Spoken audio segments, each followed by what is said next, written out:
Welcome to power TNPSC academy. 6th Tamil old book full எக்ஸ்ப்ளனேஷனோட இந்த வீடியோவில் இப்போ பார்க்கலாம் வாங்க. இதில் எல்லா இயல்களுமே 3 பருவத்தில் இருக்கக்கூடிய எல்லா இயல்களுமே இதில் ஒரே வீடியோவிலே முடிச்சிடலாம். இயல் 1 பார்த்தோன்னா வாழ்த்து. திருவருப்பாலிருந்து ஒரு பாடலை எடுத்து கொடுத்துருக்காங்க செய்யுள் பகுதியில். கண்ணில் கலந்தான் கருத்தில் கலந்தான் என் எண்ணில் கலந்தே இருக்கின்றான், பண்ணில் கலந்தான் என் பாட்டில் கலந்தான், உயிரில் கலந்தான் கருணை கலந்து. இப்பாடல் வரிகளுடைய ஆசிரியர் யார் பார்த்தீங்கன்னா ராமலிங்க அடிகளாருடைய பாடல் தான் இது. பாடல் பொருளே நமக்கே தெரியும். கண்ணில் கலந்தான் அப்படின்னது இறைவன் கருணை நிறைந்த இறைவன் கண்ணில் கலந்திருக்கின்றான், எண்ணத்தில் நிறைந்திருக்கின்றான், சிந்தையிலும் நிறைந்திருக்கின்றான், பாட்டில் பண்ணா இசைன்னு சொல்லுவாங்க, இசையிலும் கலந்திருக்கின்றான். ஸோ மேலான இறைவன் தன்னோட உயிரிலும் கலந்துள்ளான் அப்படிங்கிறத இந்த பாடல் வரிகள் மூலமாக ராமலிங்க அடிகளார் எடுத்துரைக்கிறாரு. இந்த பாடல் வரிகளை ஏன் பார்க்கணும் அப்படின்னு பார்த்தீங்கன்னா, இதில் 2 வரிகளை கொடுத்து இப்பாடலுடைய ஆசிரியர் யாருன்னு கேட்கலாம். இல்லைன்னா எந்த பகுதியிலிருந்து எடுத்து கொடுக்கப்பட்டுள்ள திருவருப்பாலிருந்து எடுத்து கொடுக்கப்பட்டுள்ள பாடல் தான் இந்த பாடல். அதனால் இந்த பாடல் வரிகளை மிகவும் முக்கியமாக பார்த்து வச்சுக்கணும். இப்போ ராமலிங்க அடிகளார் பற்றி குறிப்பு கொடுத்துருக்காங்க, ஆசிரியர் குறிப்பு. இவருடைய சிறப்பு பெயர் அப்படின்னு பார்த்தோன்னா திருவருட்பிரகாச வள்ளலார். ராமலிங்க அடிகளாரின் சிறப்பு பெயர் திருவருட்பிரகாச வள்ளலார். இவர் எங்கே பிறந்திருக்கார் அப்படின்னு பார்த்தோம்னா கடலூர் மாவட்டத்தில் மருதூர் அப்படிங்கிற இடத்துல பிறந்திருக்காரு. பெற்றோர் பெயர் ராமையா சின்னம்மையார். இவருடைய நூல்கள் குறிப்பிட்டு சொல்லக்கூடியது ஜீவ காருண்ய ஒழுக்கம், மனுமுறை கண்ட வாசகம். இதெல்லாம் இவர் எழுதிய நூல்கள் பெயர்கள். இவரோட பாடல் எல்லாமே ஒரே இதில் தொகுக்கப்பட்டிருக்கு. அதுதான் இந்த பாடல் கூட அதுலேருந்து எடுத்து கொடுக்கப்பட்டுள்ளது தான். திருவருட்பா அப்படின்னு சொல்லக்கூடிய ஒரு இதாக எல்லா பாடல்களையுமே அந்த நூலில் தான் தொகுத்து வழங்கியிருக்காங்க. அந்த பகுதி திருவருட்பா. இவருடைய எதை பின்பற்றினார் அப்படின்னு பார்த்தீங்கன்னா சமரச சன்மார்க்க நெறியை பின்பற்றினவர் தான். இவரோட இது பார்த்தீங்கன்னா எல்லா மதங்களுமே சன்மார்க்க சங்கத்தையும் பசி துயிர் போக்கி மக்களுக்கு உணவளிக்கணும் அப்படின்னு சொல்லி அறச்சாலையெல்லாம் இவர் அமைத்து கொடுத்துருக்காரு. அதே மாதிரி அறநெறி விளங்குவதற்காக ஞான சபையும் இவர் தான் நிறுவியிருக்கார்.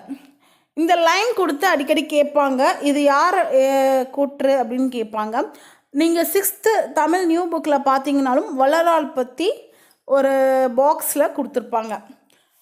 வாடிய பயிரை கண்ட போதெல்லாம் வாடிய கருணை மனம் இவருடையது. 6th தமிழ் நியூ புக்கில் பார்த்தீங்கன்னா கூட வாடிய பயிரை கண்ட போதெல்லாம் வாடியவர் யார் அப்படின்னு கொடுத்துருப்பாங்க. ராமலிங்க அடிகளாருடைய கூற்று தான் அது. அவரை தான் சொல்லியிருப்பாங்க. வடலூரில் பார்த்தீங்கன்னா அறச்சாலை அமைத்து அங்கே பசியால் வாடக்கூடிய மக்களுக்கு இவர் ஏற்றிய ஜோதி தான் இன்னுமே பசிப்பினியை போக்குகிறது அப்படின்னு சொல்கிறாங்க. இந்த ஓல்ட் புக்கிலலாம் பார்த்தீங்கன்னா அதிகமாக அந்த வருடம் கரெக்டாக கொடுத்துருப்பாங்க. நியூ புக்கில் கூட அவ்வளோ இருக்காது. அவங்க பிறந்த வருடம் மற்றும் இறந்த வருடம் நாள் கணக்கு, மாதம் மற்றும் வருட கணக்கு படி சரியாக கொடுத்துருப்பாங்க. இதெல்லாம் நீங்கள் நோட் பண்ணி வச்சுக்கணும். இவர் வாழ்ந்த காலம் பார்த்தீங்கன்னா 5/10/1823 இவருடைய பிறப்பு. இறப்பு 30/1/1874. நமக்கு வாழ்த்து செயலாக வந்திருக்கிறது திருவருட்பாவுடைய பாடல் தான். பாடல் பார்த்துக்கணும். பாடலின் ஆசிரியர் யார் அப்படின்னு பார்த்துக்கணும். இவரோட சிறப்பு பெயர் என்னென்னா திருவருட்பிரகாச வள்ளலார். இவர் வந்து எந்த ஊரில் பிறந்தார் அப்படின்னு பார்த்தோன்னா கடலூரில் இருக்கக்கூடிய மருதூரில் பிறந்திருக்காரு. பெற்றோர் பெயர் வந்து ராமையா சின்னம்மையார். இவருடைய நூல்கள் வந்து ஜீவகாருண்ய ஒழுக்கம், மனுமுறை கண்ட வாசகம். இவருடைய எல்லா பாடல்களுமே வந்து எதில் தொகுக்கப்பட்டிருக்குன்னா திருவருட்பா அப்படிங்கிறதுல தொகுக்கப்பட்டிருக்கு. இவர் வந்து சமரச நல்லிணக்கத்துக்காக, மதங்களோட நல்லிணக்கத்துக்காக சன்மார்க்க சங்கத்தையும் பசி துயிர் போக்கணும் அப்படிங்கிறதுக்காக அறச்சாலையுமே நிறுவியிருக்காரு. வாடிய பயிரை கண்ட போதெல்லாம் வாடியவர் வந்து யார்னா ராமலிங்க அடிகளார் தான். வடலூரில் இவர் வந்து அறச்சாலையை வந்து நிறுவியிருக்காரு. அப்புறம் இவரோட பிறப்பு, இவருடைய வாழ்ந்த காலத்தையும் நோட் பண்ணிக்கணும். திருக்குறள் பார்த்தீங்கன்னா திருவள்ளுவருடைய ஆசிரியர் குறிப்பு பார்த்துடலாம். திருக்குறளை இயற்றியவர் யார் தெரியும், திருவள்ளுவர். இவருடைய காலம் பார்த்தீங்கன்னா கிமு 31 அப்படின்னு சொல்லுவாங்க. இதை தொடக்கமாக வச்சு தான் வந்து திருவள்ளுவர் ஆண்டை வந்து இன்னுமே நம்ம கணக்கிட்டு கொண்டுள்ளோம். இவருடைய ஊர் எது, பெற்றோர் யார் அப்படின்லாம் நமக்கு செய்திகள் வந்து அதை பற்றின நமக்கு எந்த ஒரு இதுவுமே இன்ஃபர்மேஷனுமே கிடைக்கல. இவரை வந்து எப்படிலாம் வந்து போற்றுவாங்க, வேறு பெயர்களால் போற்றப்படக்கூடியது அப்படின்னு பார்த்திங்கன்னா சென்னா போதார், தெய்வப்புலவர், நாயனார் அப்படின்ட்டு பல பெயர்களால் போற்றப்படுறார். இப்போ நூல் பற்றின இன்ஃபர்மேஷன் பார்த்திங்கன்னா திருக்குறள் வந்து முப்பிரிவுகளை கொண்டது. என்னென்ன பிரிவு அப்படின்னு பார்த்தீங்கன்னா முப்பால் அப்படின்னு சொல்கிறோம்ல, ஆர்த்துப்பால், பொருட்பால், இன்பத்துப்பால், இந்த மாதிரி 3 பிரிவுகளுமே கொண்டது தான். இதில் எத்தனை அதிகாரங்கள் இருக்குது அப்படின்னு பார்த்தோங்கன்னா 133 அதிகாரங்கள் இருக்கும். ஒவ்வொரு அதிகாரத்துக்குமே 10 குறட்பாட்கள் அப்படின்னு பார்த்தோன்னா 1330 குறட்பாட்கள் இருக்கும். இது வந்து 14 கீழ்கணக்கு நூல்களில் ஒன்று தான் திருக்குறள்.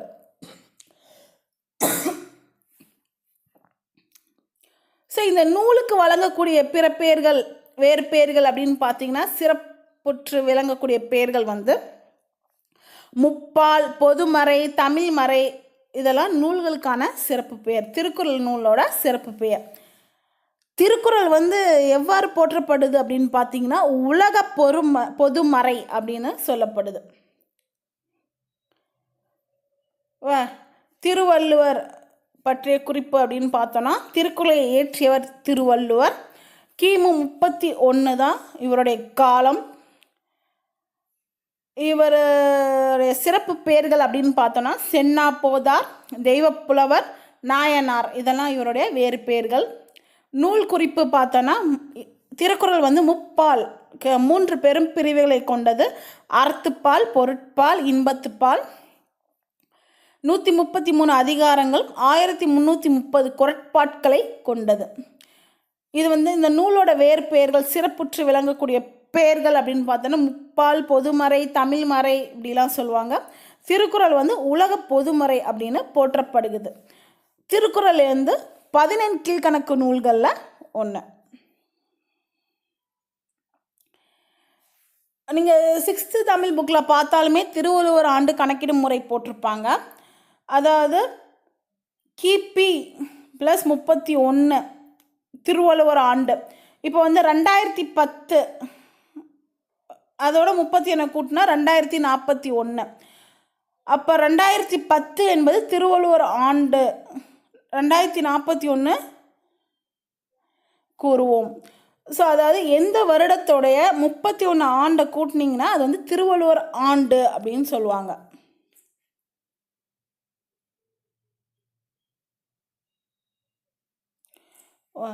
எந்த ஆண்டு எடுத்துக்கிட்டாலும் 2011 31 கூட்டி பாருங்கள் 2051 வரும்.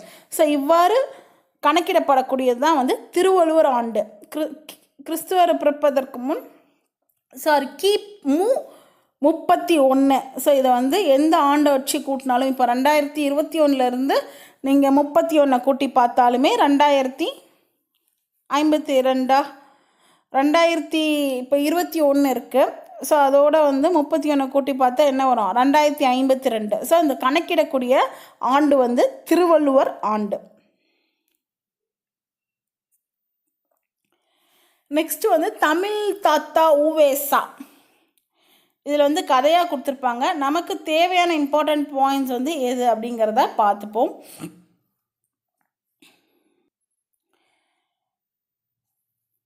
ஸோ அப்போல்லாம் வந்து பார்த்திங்கன்னா அதிகமாக வந்து ஓலைச்சுவடிகளில் தான் வந்து எல்லாமே எழுதுவாங்க.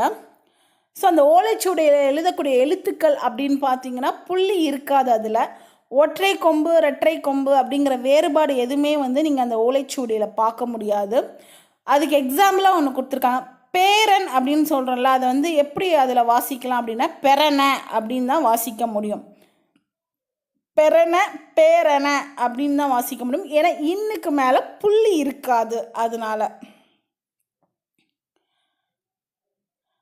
ஸோ இவரோட யார் தமிழ் தாத்தா உவேசாவுடைய இது வந்து என்னென்னா, அவர் வந்து அந்த சுவடிகளெல்லாம் வந்து அச்சு பதிப்பிக்கிறது, இதுதான் அவருடைய தமிழுக்காக தொண்டு செய்யணும் அப்படின்ட்டு இதுதான் வந்து நூல்களை பதிப்பிக்கிறது தான் அவரோட முழு நேர வேலையுமே.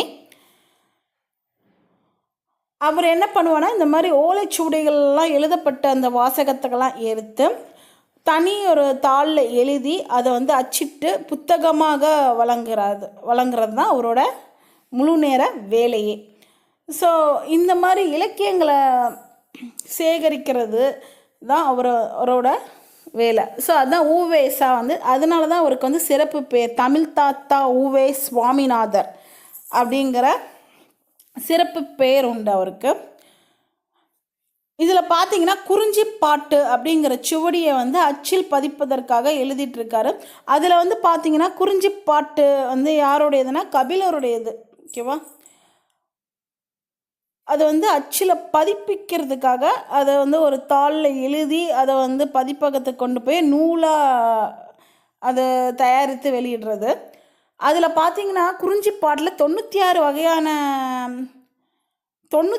வகையான பூக்களோட பெயர்கள் வந்து அதில் இருக்கும். ஆனால் வந்து 96 பூக்களோட பெயர்கள் மட்டுமா தெளிவாக இருக்குமா. மீதமுள்ள அந்த 3 பூக்களோட பேர் வந்து இருக்காது. ஸோ அந்த 3 பூக்கள் தானே அப்படின்ட்டு அவர் விடலை. அந்த பூக்களோட பேர் என்னன்னுமே வந்து அலைந்து திரிந்து அதுக்காக மெனக்கிட்டு வீடு வீடாக சென்று அதை எப்படியாவது அந்த பூக்களை பற்றியும் நான் இன்ஃபர்மேஷனும் தெரிஞ்சுக்கணும் அப்படி ஒரு ஈடுபாட்டு கொண்டவர் தான் வந்து உவேசா. குறிஞ்சிப்பாட்டு வந்து 10 பாட்டு நூல்களில் ஒன்றுன்னு சொல்லுவாங்க. ஓகேவா? குறிஞ்சிப்பாட்டு வந்து 10 பாட்டு நூல்களில் ஒன்று. இதனுடைய ஆசிரியர் யார் அப்படின்னு கேட்டாங்கன்னா கபிலர். எப்படியாவது பாடுபட்டு அந்த ஓலைச்சுவடியோட பேர்களை வந்து அந்த பூக்கள் பற்றின அந்த ஓலைச்சுவடி பேர்கள் வந்து அவருக்கு கிடைத்தது அப்படின்னு சொல்கிறாங்க. ஸோ இவரோட வாழ்நாள் முழுவதும் பார்த்தீங்கன்னா பதிப்பு பணியை மேற்கொண்டவர் தான் இவர்.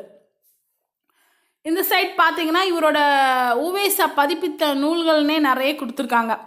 8 தொகை, 10 பாட்டு, சீவக சிந்தாமணி, சிலப்பதிகாரம், மணிமேகலை, புராணங்கள், உலா, கோவை, தூது, வெண்பா நூல்கள், அந்தாதி, பரணி, மும்மணி கோவை, இரட்டமணி மாலை, இதர பிரபந்தங்கள். இதே மாதிரி இவ பதிப்பித்த நூல்கள் லிஸ்ட்டுன்னே தனியாக இருக்குது. உவேசா பிறந்த ஊர்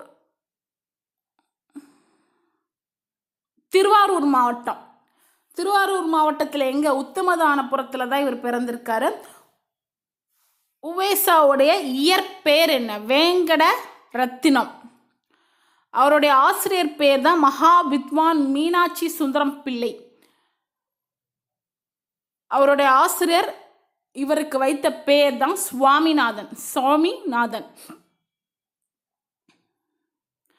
உவேசா அப்படிங்கிறதோட ஃபுல் ஃபார்ம் என்ன அப்படின்னு கேட்டாங்கன்னா உத்தமதானபுரம் வேங்கட சுப்பையர் மகனான சுவாமிநாதன் என்பதுதான் இதோட சுருக்கமாக நம்ம உவேசா அப்படின்னு அழைக்கப்படுறாரு. இவருடைய பிறந்த ஆண்டு, இவருடைய வாழ்ந்த காலம் கொடுத்துருக்காங்க. இதில் எல்லாமே அதிகமாக வாழ்ந்த காலங்களுடைய டேட் வைஸ் இயர் எல்லாமே அப்படியே கொடுத்துருப்பாங்க.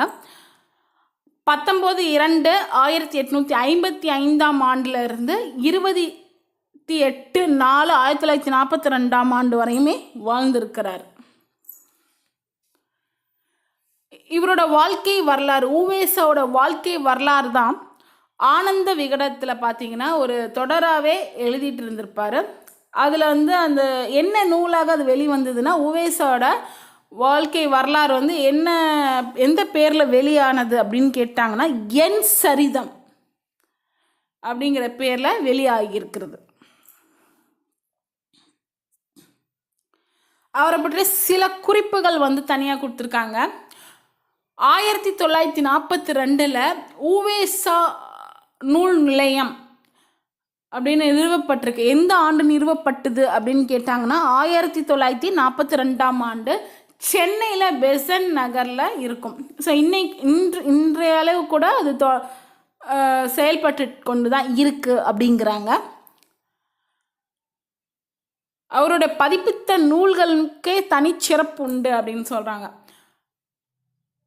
உவேசாவுடைய தமிழ் பணிகளை வந்து வெளிநாட்டு அறிஞர்கள் வந்து யார் 2 பேரும் வந்து பாராட்டியிருக்காங்க. அவங்க யாருக்குடன் கேட்கலாம். ஜியு போப்பும் சூலியல் வின்சோன், இவங்க 2 பேருமே வந்து இவரோட படைப்புகளையும் இவரோட தமிழ் பணியும் போற்றி பாராட்டியிருக்காங்க. ஜியு போப்பும் சூலியல் வின்சோன். நடுவண் அரசு வந்து உவேசாவுடைய தமிழ் தொண்டினை பெருமைப்படுத்துவதற்காக 2006 அஞ்சல் தலை வந்து வெளியிட்டிருக்காங்க இவருக்கு. ஓகேவா? எந்த ஆண்டு வெளியிட்டாங்கன்னா 2006. இதில் முக்கியமாக எதை பற்றிலாம் நம்ம பார்த்துக்கணுன்னா, குறிஞ்சிப்பாட்டு அப்படிங்கிறது வந்து 10 பாட்டு நூல்களில் ஒன்று. கபிலருடைய படைப்பு தான் அது. அவருடைய நூல், அவர் எழுதின நூல் தான் குறிஞ்சிப்பாட்டு. 10 பாட்டு நூல்களில் ஒன்று. ஸோ அதில் வந்து 99 வகையான பூக்களை பற்றின ஓலைச்சுவடி அவருக்கு கிடைச்சிருக்கும். அதுலேயே 96 வகையான பூக்கள் பற்றி தான் இருக்கும். மீதி இருக்க 3 பூக்களுடைய பெயர்கள் பற்றின இது கிடைக்கவில்லை. ஓகேவா? இதுதான் இந்த இதில் இருக்கிறது. அதுக்கப்புறம் அதை எப்படியாவது தேடி அந்த ஓலைச்சுவடியும் தேடி மிச்சம் இருக்கிற 3 பூக்களையும் தேடி கண்டுபிடித்து அதுக்கப்புறம் அவர் வந்து அந்த நூல்களை பதிப்பித்து வெளியிடுவார். உவேசா சுவாமிநாதன். ஓலைச்சுவடி பாதுகாக்கப்படும் சில இடங்கள்லாம் எந்த இடங்கள், அதாவது அந்த நூலகத்தில் தான் பாதுகாப்பாங்க. ஸோ அது என்னென்ன நூலகம் அப்படிங்கிறத பார்த்துக்கோங்க. கீழ்திசை சுவடி நூலகம் சென்னையில் இருக்குது. அரசு ஆவண காப்பகம் சென்னை. உலகத் தமிழ் ஆராய்ச்சி நிறுவனம் சென்னை. சஞ்சை சரஸ்வதி மகால் தஞ்சாவூர். இது 4 தான். 6th நியூ புக்கில் பார்த்தீங்கன்னா நூலகம் அப்படிங்கிறதுல வந்து இந்த ஒவ்வொரு நூலகத்தை பற்றின இன்ஃபர்மேஷன்ஸ் கொடுத்துருப்பாங்க. எந்த ஆண்டு தொடங்கப்பட்டது, அதில் இருக்கக்கூடிய தமிழ் நூல்கள், அதை பற்றின விரிவாக வந்து 6th தமிழ் நியூ புக்கில் படிச்சிருந்தீங்கன்னா தெரியும். இங்கே வந்து இந்த 4 நூலகங்களில் மட்டும்தான் வந்து ஓலைச்சுவடியை வந்து பத்திரமா பாதுகாக்கிறாங்க.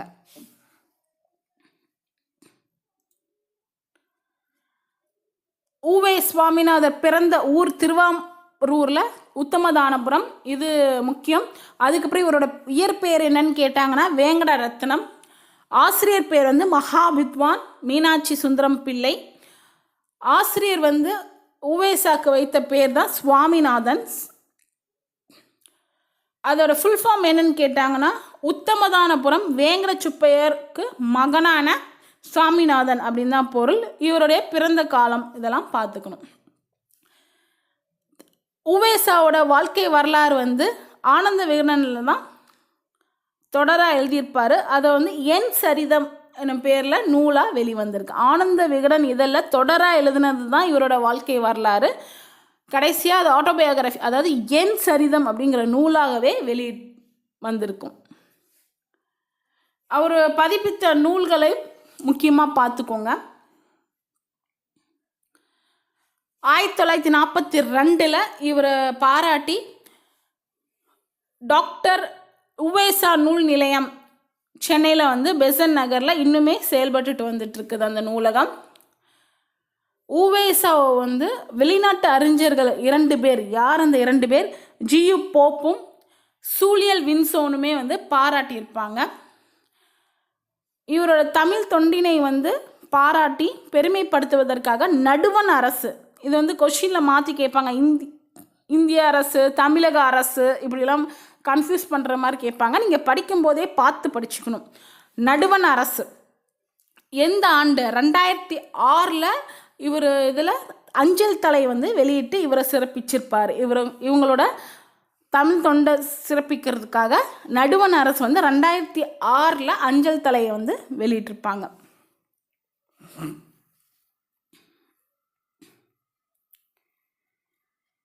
இந்த காகிதத்தில் வந்து உருவங்கள் செய்யக்கூடிய கலையை வந்து ஜப்பானியர் வந்து எப்படி சொல்லுவாங்க அப்படின்னு பார்த்தீங்கன்னா ஓரிகாமி. ஓகே, ஓரிகாமி என்பது காகிதத்தில் உருவங்கள் செய்யக்கூடிய கலை தான். இலக்கணம்லாம் தனியாக ஒரு வீடியோவை பார்ப்போம்.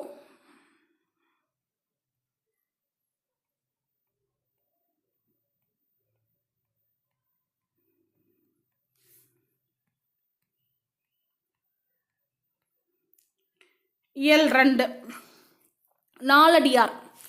நாய்க்கால் சிறு விரல் போல் நன்கனியராயினும் ஈக்கால் துணையும் உதவாதார் நட்பெண்ணாம் செய்தானும் சென்று கொள்ளல் வேண்டும் செய் விளைக்கும் வாய்க்கால் அணையார் தொடர்பு. இப்பாடலுடைய ஆசிரியர் யாருன்னா சமண முனிவர். நாலடியார் வந்து நாலடியாருடைய ஆசிரியர் பேர் கேட்டாங்கன்னா சமண முனிவர்களால் பாடப்பட்டது தான் நாலடியார். இந்த 4 வரிகளில் 2 வரிகளை கொடுத்து இது பாடல் இடம்பெற்றுள்ள நூல் எதுன்னு கேட்கலாம், இப்பாடலின் ஆசிரியர் எதுன்னு கேட்கலாம். ஸோ இதோட பொருள் பார்த்தீங்கன்னா, நாய்க்கால் என்பது நாயோட கால் விரல்கள் போல் அவ்வளோ நெருக்கமாக இருந்தாலும் நம்மளோட நெருங்கி தான் இருப்பாங்க. ஆனால் நமக்கு வந்து அவங்களால எந்த ஒரு உதவியும் இருக்காது. அப்படி நெருங்கி இருந்து தேவையான சமயத்தில் நமக்கு உதவலைன்னா அந்த நட்பு எதற்கு? அந்த நட்பினால நமக்கு என்ன பயன் அப்படின்னு சொல்கிறாங்க. வாய்க்கால் எதுக்கு இவங்க வந்து எக்ஸாம்பிளாக சொல்கிறாங்கன்னா, வாய்க்கால் வந்து தூரத்தில் இருந்தாலுமே என்ன பண்ணும்? நீரை கொண்டு வந்து சேர்க்கும். வாய்க்கால் மூலமாக தான் வந்து வயலுக்கு வந்து நீர் பாய்ச்சல் பண்ணுறோம். ஸோ அதனால் நெல் இதெல்லாம் வந்து பயிர்கள் விளையிறதுக்கு உதவியாக இருக்குது. அதை வந்து எக்ஸாம்பிளாக சொல்லி வாய்க்காலை போல் உதவக்கூடிய மனிதர்களும் இருக்காங்க. எவ்வளோ தூரத்தில் இருந்தாலும் அவங்களோட நட்பை தான் நம்ம தேடிக்கணும். இந்த மாதிரி கூடயே இருந்து எதற்குமே உதவாதவங்களை விட தூரத்தில் இருந்து நமக்கு உதவக்கூடியவங்களோட நட்பு நம்ம தேடிக்கணும் அப்படிங்கிறது தான் இந்த பாடல் வரிகளோட பொருள். நாலடியார் பாடல் வந்து சமண முனிவர்களால் பாடப்பட்டது. நூல் குறிப்பு: 14 கீழ்கணக்கு நூல்களில் ஒன்று தான் நாலடியார். இந்நூல் வந்து 400 பாடல்களை கொண்டது. அறக்கருத்துக்களை கூற வல்லது. ஓகேவா? 4 அடி 400 சிறப்பு பேரும் நாலடியாருக்கு உண்டு. சமண முனிவர்களால் பாடப்பட்ட நூல் தான் நாலடியார்.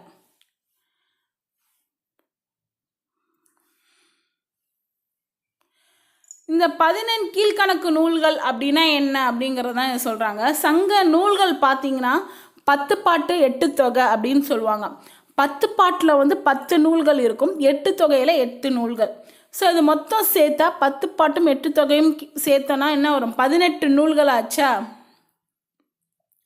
இந்த நூல்கள் வந்து 14 கீழ்கணக்கு நூல்களும் சொல்லுவாங்க, மேல்கணக்கு நூல்களும் கூறக்கூடிய வழக்கம் இருக்குது அப்படிங்கிறாங்க. ஸோ ஆனால் வந்து 18 கீழ்கணக்கு நூல்கள் தான் சொல்லுவாங்க. ஏன்னா இதில் 18 நூல்கள் இருக்குது. 10 பாட்டையும் 8 தொகையும் சேர்த்து தான் 18 நூல்கள் இருக்குது. 14 என்றால் என்ன? இது இப்போ குரூப் 4 ரீசண்டாக கேட்டது தான், இங்கேருந்து தான் எடுக்கப்பட்டிருக்கு, நல்லா பார்த்துக்கோங்க. 14 என்றால் என்ன? 14 என்றால் 18 அப்படிங்கிறது தான் பொருள். ஓகேவா? 14 என்றால் 18 பொருள். அதனால தான் இந்த நூல்களை வந்து கீழ்கணக்கு நூல்கள் அப்படின்னு சொல்லுவாங்க. 14 கீழ்கணக்கு நூல்கள் பார்த்தீங்கன்னா மோஸ்ட்டாக அது வந்து அறநூல்கள் தான் இருக்கும். வா நாலடியார் இந்த பாடல் வரிகள் பார்த்துக்கோங்க. இந்த நாலடியார் வந்து சமண முனிவர்களால் பாடப்பட்டது.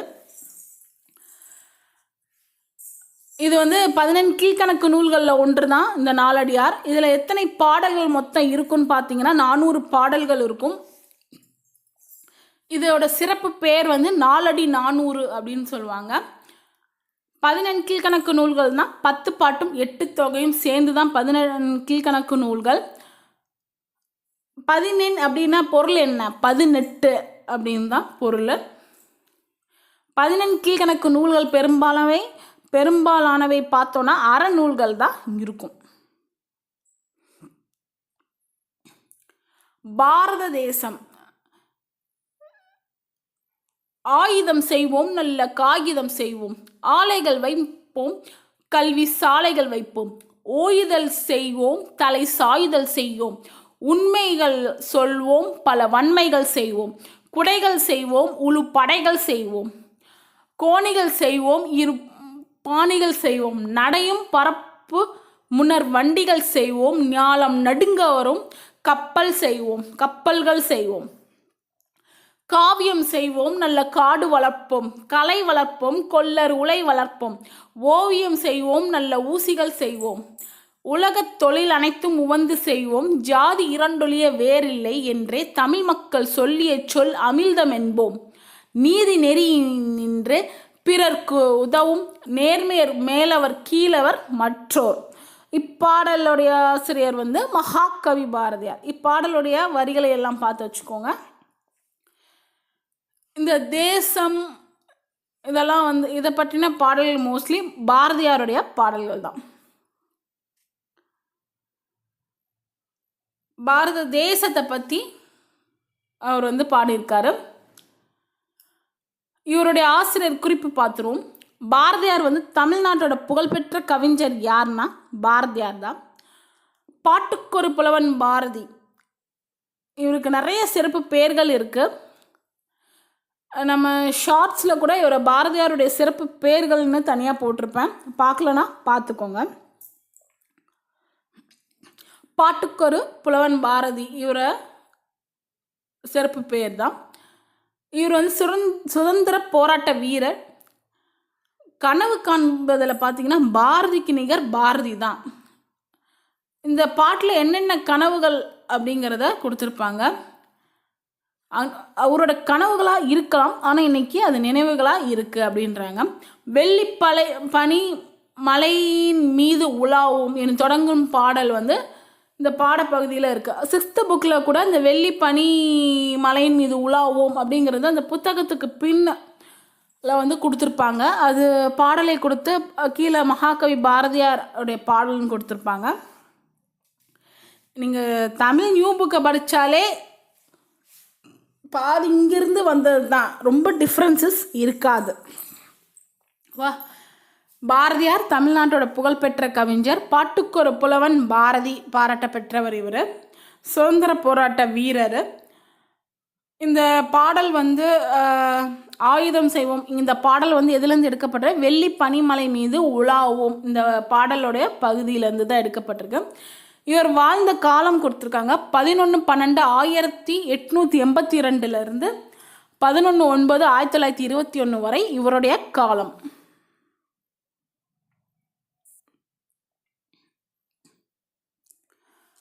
உலகம் முழுவதும் இருந்து பல நாட்டு பறவைகள் வந்து தங்கியிருக்கும் இடத்துக்கு பேர் தான் என்னன்னா பறவைகள் சரணாலயம். ஸோ பல நாட்டு பறவைகள் வந்து ஒரு இடத்துல தங்கியிருப்பது தான் பறவைகள் சரணாலயம் அப்படின்னு சொல்லுவாங்க. பூநாரை வந்து எப்படிப்பட்டது, அதோட தன்மை எப்படிப்பட்டது அப்படின்னு சொல்லியிருக்காங்க. நிலத்தில் அதிகமாக உப்புத்தன்மை இருக்கக்கூடிய நீரில் தான் இந்த பூநாரை வாழுமா. இதால் வந்து அதிகமாக, அதாவது கடும் வெப்பத்தை தாங்கக்கூடிய தன்மை வந்து இதற்கு இருக்குது அப்படின்றாங்க. ஓகே, பூநாரை வந்து நிலத்தில் அதிகமாக உப்புத்தன்மையில் இருக்கக்கூடிய அந்த நீரில் தான் வாழுமா. ஹீட்டை வந்து அதிகமாக தாங்கிக் கொள்ளக்கூடிய தன்மை இதற்கு இருக்குது.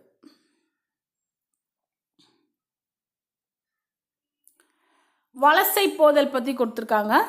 நம்ம 6th தமிழ் நியூ புக்லேயும் வலசை போதல் பற்றி நிறைய இன்ஃபர்மேஷன் இருக்கும். சிட்டுக்குருவி, வலசை போவு, சத்திமுத்த புலவர் பாடல் நிறைய பார்த்துருப்போம். அதாவது சில இடங்களில் பார்த்தோன்னா வெயில் கூடுதலாக இருக்கும். அதுக்கு தேவைப்படும் பொழுது அந்த இடத்தை விட்டு பிற இடத்துக்கு பறந்து செல்லும். ஸோ இந்த மாதிரி பறந்து செல்வதை தான் என்னன்னு சொல்லுவாங்கன்னா வலசை போதல். ஒரு இடத்தை விட்டு இன்னொரு இடத்துக்கு போகிறது தான் வலசை போதல் அப்படிம்பாங்க.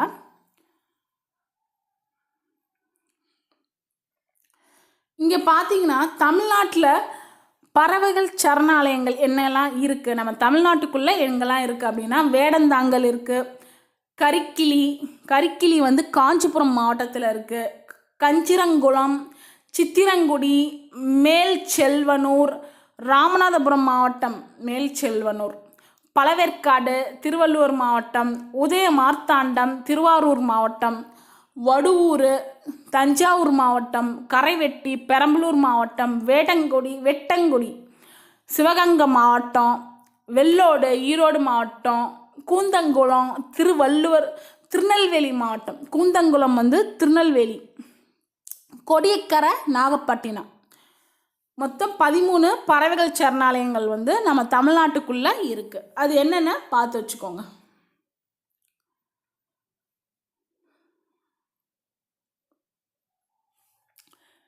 இந்தியாவில் வந்து மிக நீளமான, உலகிலேயே இந்தியாவில் மட்டும் இல்லை உலகிலேயே மிக நீளமான நச்சுள்ள பாம்பு அப்படின்னு பார்த்தீங்கன்னா ராஜநாகம் தான் சொல்லுவாங்க. இதோட 15 அடி நீளமுடையதாக இருக்கும். கூடு கட்டி வாழும் ஒரே வகையான பாம்பு இனம் எதுன்னு கேட்பாங்க. அதுவுமே ராஜநாகம் தான். ஏன்னா இது வந்து பாம்புகளுக்குள்ள உணவாக உட்கொள்ளக்கூடிய ஒரு இதுதான் இது. ஓகேவா? உலகிலேயே மிக நீளமான நச்சுள்ள பாம்பு எதுன்னு கேட்டாங்கன்னா 15 அடி நீளமுடையது வந்து ராஜநாகம். கூடு கட்டி வாழும் ஒரே வகை பாம்பினம் இதுதான்.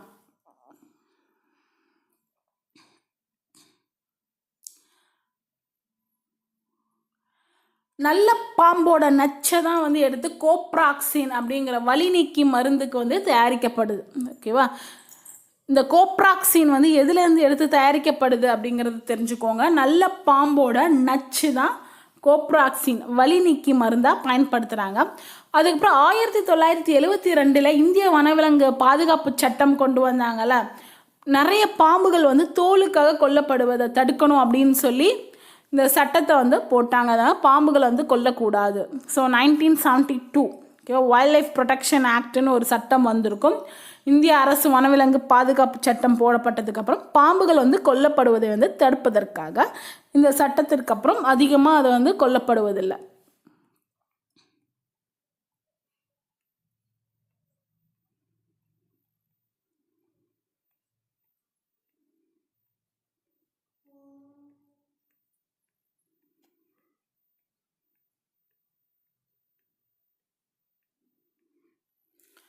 நான்மணிக்கடிகை இயல் 3 மணக்கி விளக்கம் மடவாள் தனக்கு தகைசால் புதல்வர் மணக்கினிய காதல் புதல்வர்க்கு கல்வியே கல்விக்கும் ஓதின் புகழ்ச்சால் உணர்வு. இப்பாடலுடைய ஆசிரியர், நான்மணிக்கடிகையுடைய ஆசிரியர் யார் அப்படின்னு பார்த்தீங்கன்னா விளம்பி நாகனார். இதில் வந்து பெண்ணை பற்றி கொடுத்துருப்பாங்க. மடவாள் அப்படின்னாலே பெண் தான். அதாவது ஒரு குடும்பத்துக்கு பெண் என்பவள் ஒரு விளக்கு. அவள் பெற்ற பிள்ளைகள் பார்த்தீங்கன்னா, பெண் என்பவள் விளக்கு. அந்த பெண்ணுக்கு விளக்காக விளங்குபவர்கள் யார் அப்படின்னு பார்த்தீங்கன்னா அந்த பிள்ளைகள். ஓகேவா? பண்பின் சிறந்த பிள்ளைகள் வந்து அவளுக்கு, அந்த பெண்ணுக்கு விளக்காக விளங்குகின்றார். அந்த பிள்ளைகளுக்கு எது விளக்கு அப்படின்னு கேட்டாங்கன்னா கல்வி. அந்த கல்விக்கான விளக்கு எது அப்படின்னு கேட்டாங்கன்னா நல் எண்ணங்கள்.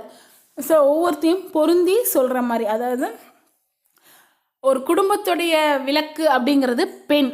அப்பெண்ணுக்கு வந்து யார் விளக்குனா அவங்க பிள்ளைகள் தான் விளக்கு. பண்பில் சிறந்து விளங்கிய பிள்ளைகள் தான் அந்த பெண்ணுக்கு விளக்கு. பிள்ளைகளுக்கு எது விளக்காக விளங்குகிறது அப்படின்னு பார்த்தீங்கன்னா கல்வி. அந்த கல்விக்கு விளக்காக விளங்குவது நல் எண்ணங்கள். ஸோ இதுதான் இந்த பாடலுடைய பொருள். இந்த பாடல் அதாவது 4 வரிகளை வந்து மொத்த கருத்துக்களையுமே விளக்கிடும். அதான் நான்மணி கடிகை அப்படிங்கிற சிறப்பு பெயர் உண்டு.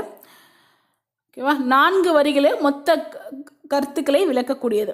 நான்மணி கடிகை பாடலுடைய ஆசிரியர் விளம்பி நாகனார். இந்த பாடலை நல்லா பார்த்து வச்சுக்கோங்க, பொருள் அறிந்து கொள்ளுங்கள்.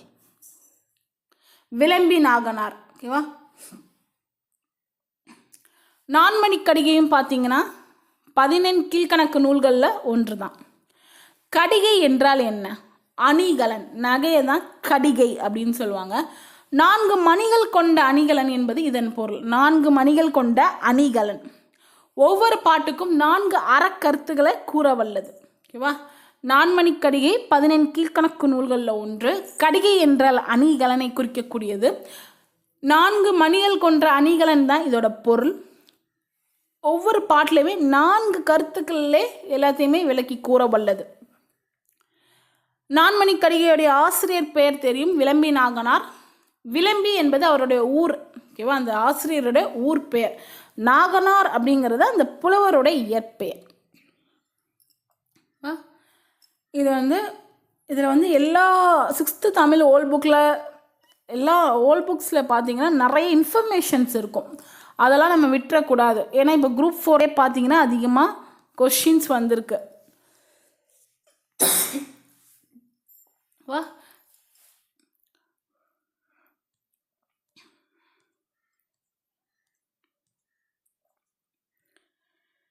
இங்கே வந்து நாட்டுப்புற பாடல் பற்றி கொடுத்துருப்பாங்க. நாட்டுப்புற பாடல் வகைகள் அப்படின்னு பார்த்தீங்கன்னா தாலாட்டு பாடல், விளையாட்டு பாடல், தொழில் பாடல், சடங்கு பாடல், கொண்டாட்ட பாடல், வழிபாட்டு பாடல், ஒப்பாரி பாடல் அப்படின்னு வகையாக பிரித்து வச்சுருப்பாங்க.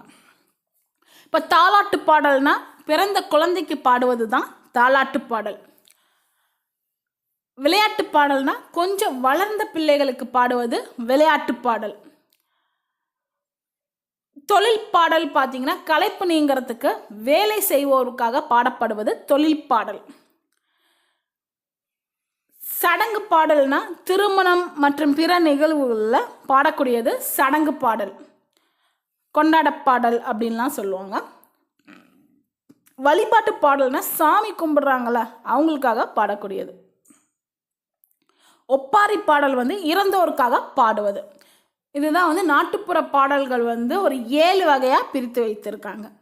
ஸோ இது வந்து பொறுத்துகளை கேட்கலாம். இதே மாதிரி தாலாட்டு பாடல், விளையாட்டு பாடல், தொழில் பாடல், சடங்கு பாடல்னு கொடுத்து எதிர்த்தாப்பில் எதற்கு பொருந்துது அப்படின்னு கேட்கலாம். அதனால் இந்த இன்ஃபர்மேஷனை படித்து வச்சுக்கோங்க.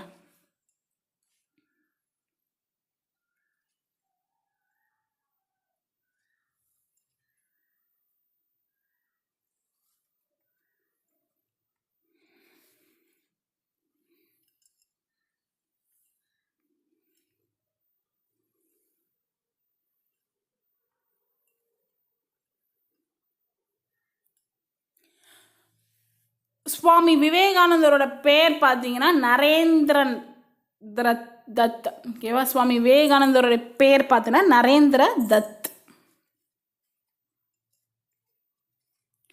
இதில் முக்கியமானது தான் நான் வந்து சொல்கிறேன். தேர்வுக்கு தேவையானது மட்டும்தான் இப்போ பார்த்துட்ருக்கோம்.